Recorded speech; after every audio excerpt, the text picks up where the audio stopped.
see everything, just drop something in chat. I will be watching chat the whole time, so if you have any questions, feel free to drop them in. All right. So, hi everyone. I am Ryan Cheevers-Brown, and this is a presentation on DHCP spoofing, also known as rogue DHCP servers. So, I am Ryan Cheevers-Brown. I'm a 2.5-ish year CSEC BS student with a photojournalism minor. I'm a very hardcore Mac user. I do networking, mostly Mac OS, and I'm slowly learning Linux. Love Python, and I'm also a big home lab enthusiast. So if you want to talk about any of those things, hit me up on Discord. My contact information's in this slide. So, what is DHCP spoofing, aka rogue DHCP servers? In short, DHCP spoofing is creating an unauthorized DHCP server on a network. This allows you to issue your own network configuration to clients and basically do anything you want with their internet traffic. It's quite powerful, it turns out, if you can get it to work. But to understand what DHCP spoofing is, you first need to know a little bit about DHCP. So, DHCP is the Dynamic Host Configuration Protocol. Before we had DHCP, we had an earlier protocol called the boot protocol, or BootP. Before BootP, we had a protocol called RARP, which is reverse ARP. All that did was get you an IP from a MAC address. Before that, you had to do all network configuration by hand on every device you wanted connected to a network.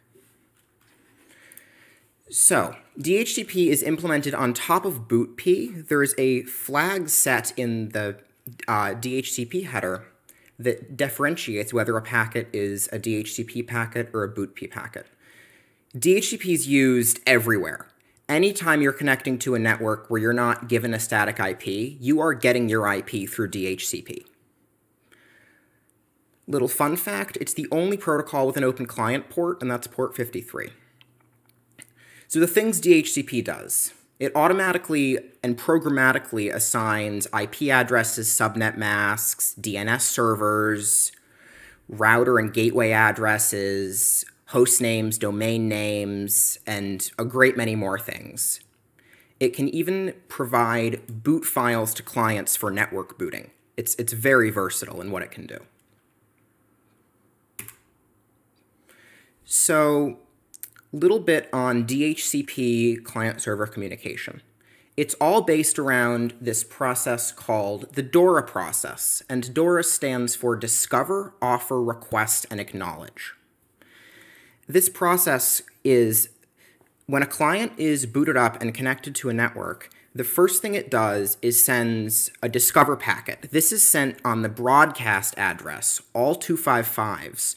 So every device on the local network should receive this packet. The next step is an offer from the server. Every DHCP server on a given network will respond to this Discover packet.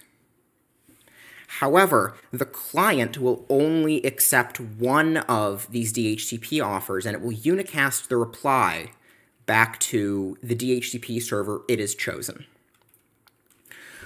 Before the client sends the request back to the server, however, it will do what's called a gratuitous ARP, where it checks to make sure that the IP that it's been offered isn't in use somewhere else on the network. And if it sees that this IP is in use, it sends back a NAC packet, which is a not acknowledge, and starts the process over again. Assuming that doesn't happen, the client sends a request back to the server over unicast, and then the server sends an acknowledge back. This acknowledge packet is the one that contains all of the final network configuration, and this is what the client uses. This other part down here is Dhcp Renewal. This is simpler. It's a request and an ACK only. And basically what happens is at half of the DHCP lease time, the client sends a request to the server to renew its configuration. And assuming the configuration is valid, the server just sends back an acknowledge, and the client continues on its way.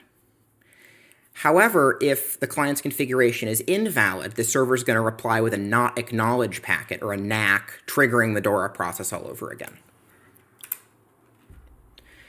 So we were learning about this in my network services class, and I decided to implement a DHCP server in one of our labs and try out DHCP spoofing, which is where the idea for this presentation came from. So a little blurb on DHCP server setup. I put mine in CentOS 8 because I like CentOS and Red Hat distros, basically. So this configuration is a little bit specific to CentOS, but it's reasonably portable. All DHCP servers need to have a static IP. So I used the IP .250 as it was an unused IP on my subnet, and I arbitrarily decided to use it. A little note here, I am running the standard CentOS DHCP server. It's installed through Yum. In CentOS 8, it's called DHCP server. Older versions, it's called DHCPD. The next step is to decide on a DHCP configuration. For mine, I decided to use this router address of .254, which is the default router for the subnet. I didn't want to deal with setting up my own. This IP range from 100 to 200, and then authoritative. This is the important line here, this authoritative line, because that is the line that tells your DHCP server to start responding to requests and start issuing addresses and configuration to clients. Without that line, your DHCP server isn't going to do anything. In CentOS, it's configured by just adding the word authoritative to your configuration file. Other places, it could be done through a GUI. The final step is to start your server and wait for clients.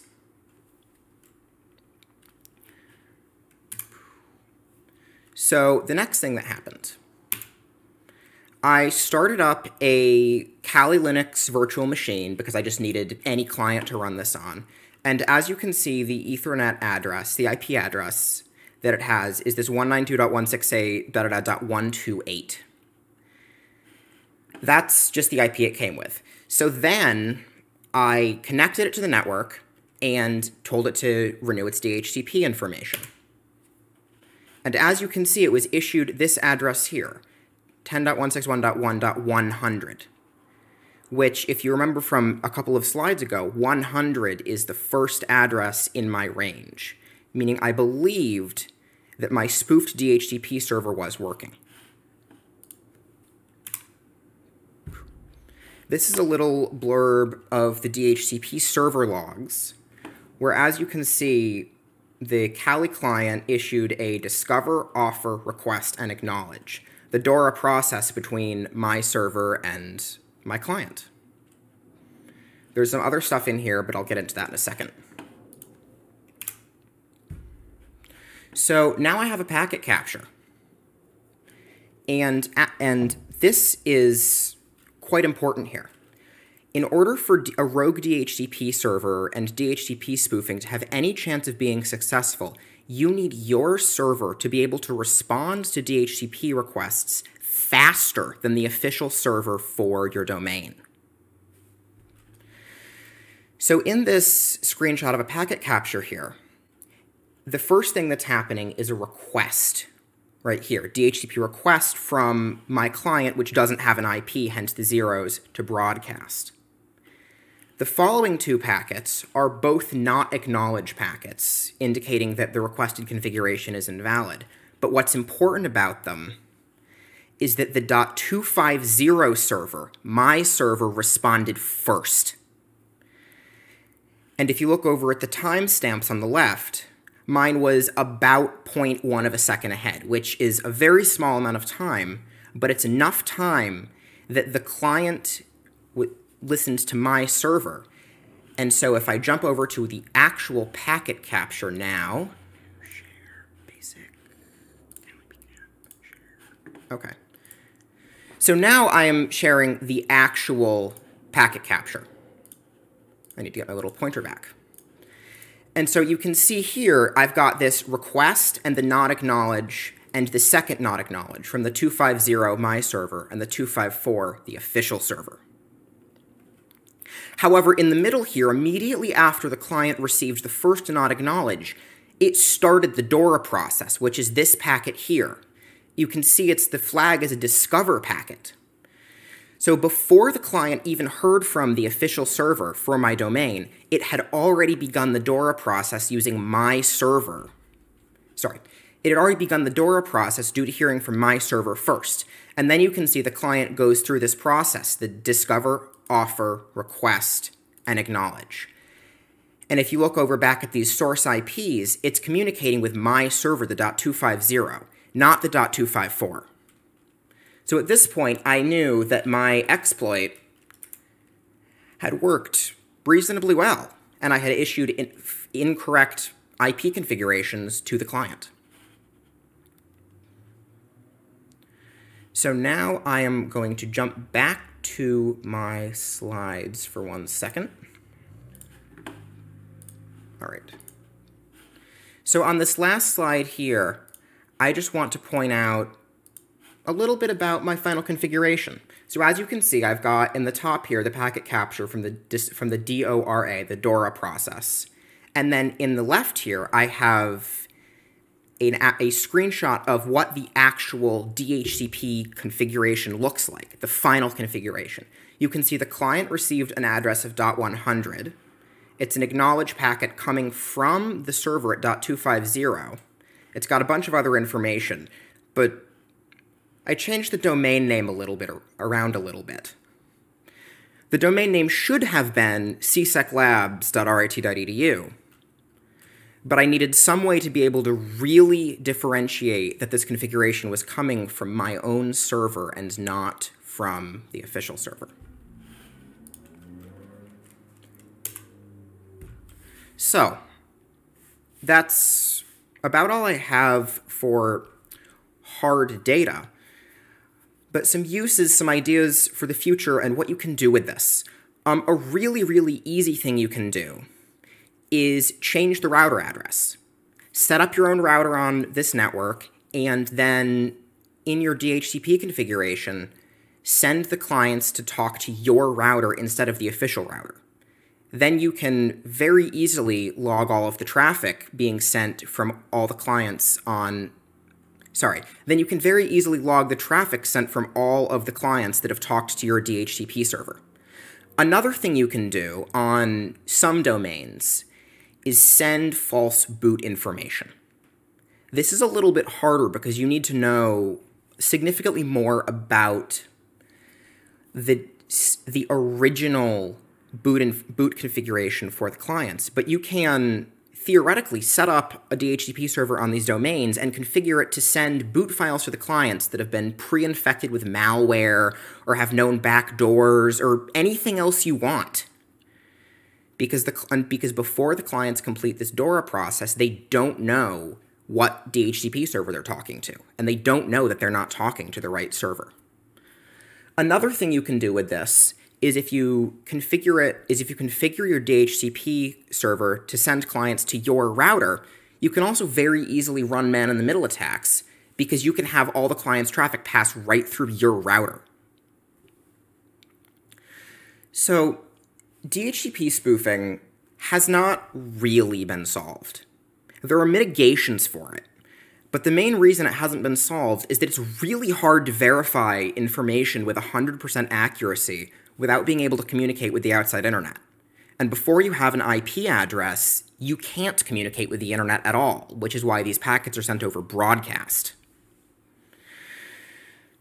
You can monitor 4 rogue DHCP servers with an intrusion detection or intrusion prevention system, and then issue on-the-fly switch configuration to block packets to block DHCP packets from that device.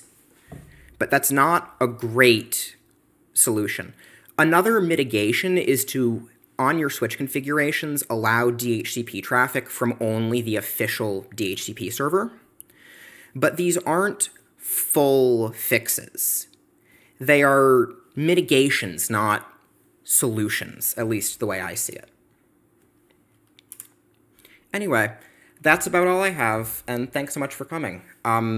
Questions, comments, concerns, drop them in the Twitch chat. I'll wait a little bit, and... Okay, so we have a question. What did I do to ensure my server responded faster? So the main thing I did to ensure that my server was faster was have it be physically closer. Packets traveling over wires or wireless, but in this case the wire takes time. And I had my DHCP server plugged directly into the same switch that I had my clients plugged into, which meant that the packets arrived pretty much instantly. I know a little bit about RIT's configuration, and I knew that they were using a DHCP relay on my subnet, so there was going to be a little bit more delay. And this meant that by dropping a DHCP server locally and having it on the same switch, I could get packets in hopefully faster than RIT's DHCP relay. Going in 10, 9, 8... What the lack of delay that make this harder on other networks? I don't quite understand. Would the lack of delay. Yes. If you were doing this on another network that didn't use a DHCP relay and instead had a local DHCP server, this could be harder because then you're going to have to find some other way to get your server to respond faster. All right. Well, I think that's everything.